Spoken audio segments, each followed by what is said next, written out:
This is a standard 2D scatter plot with two distinct classes of data, red and blue. As you can see by these flickering lines, there are dozens of ways to perfectly split the training data. A classification algorithm must select this single boundary that will most accurately categorize new, unseen data. The support vector machine locates the widest possible empty street between the two groups. It centers the optimal hyperplane directly in the middle of that gap, ensuring maximum breathing room on either side. We call this space the margin. As that margin expands outward, it eventually collides with a few specific data points closest to the divide. These outer limits lock the boundary in place. Because they physically hold up the edges of our mathematical street, they are called support vectors. These specific coordinates have a unique mathematical property. They are the only points the algorithm actually cares about. Every single other red and blue dot safely behind the lines could be completely removed from our dataset, and the model's decision boundary would not move a millimeter. By focusing solely on the hardest to classify examples, the algorithm turns classification into a precise geometric optimization. You calculate the distance between the closest points, and you maximize it.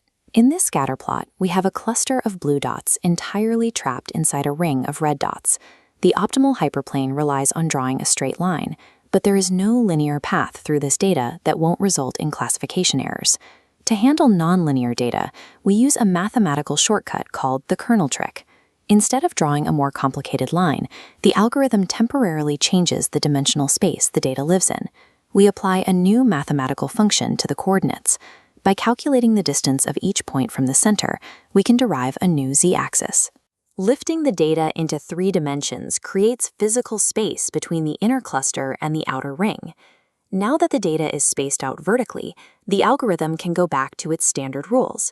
It easily finds a flat 2D plane to slide between the classes, creating a clean, maximized margin. The final step of the trick is to collapse that 3D space back onto our original 2D plot. Because of how the flat plane intersected the elevated points, the projected boundary forms a perfect circle around the blue cluster. The margin logic never actually changed. The algorithm bypassed the nonlinear complexity by shifting its dimensional perspective, finding a flat solution and translating it back. This circular boundary relies on what's called a radial basis function, or RBF kernel. To control the exact shape and strictness of this boundary, we use 2 hyperparameter dials, C for regularization and gamma. If you push both C and gamma to their limits, the model becomes strict. It creates tight, erratic boundaries around individual data points, causing overfitting. Dropping the values relaxes the model, allowing some misclassifications in exchange for a smooth, broad curve that generalizes better across the groups. Let's test this. Here is a noisy dataset shaped like 2 interlocking moons. Pause the video and think about which kernel you would use and how strict your parameters should be. A straight linear kernel fails here. We need an RBF kernel to handle the curves, paired with moderate regularization. This allows the margin to weave between the 2 clusters in a sweeping arc, ignoring the noisy outlier points in the middle. Translating this geometric logic into Python is straightforward. We import the support vector classifier tool, select the RBF kernel, and set our C parameter to a moderate 1.0. Then we execute the model fit method on our data. This command is the computational engine, the moment the math calculates the optimal margin and locks the support vectors into place. Writing the code requires only a few lines. The real engineering work is selecting the correct geometric rules before you let the algorithm run.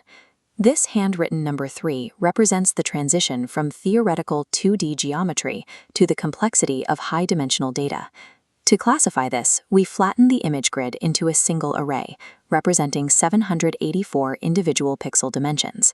The same margin logic scales up to this problem, constructing a hyperplane through 784-dimensional space to separate a 3 from an 8. This high-dimensional separation is the same mechanism used to filter spam from your inbox, where thousands of individual vocabulary words serve as the coordinates defining the decision boundary. To master this algorithm, you rely on 3 main pillars. First, maximize the margin between the closest data points, the support vectors. Second, use the kernel trick to slice through nonlinear data by elevating it. And third, tune your parameters carefully in the code to ensure the model generalizes well. Whether your data spans 2 dimensions or thousands, the goal is identical. You are engineering the widest, safest mathematical boundary between differing concepts.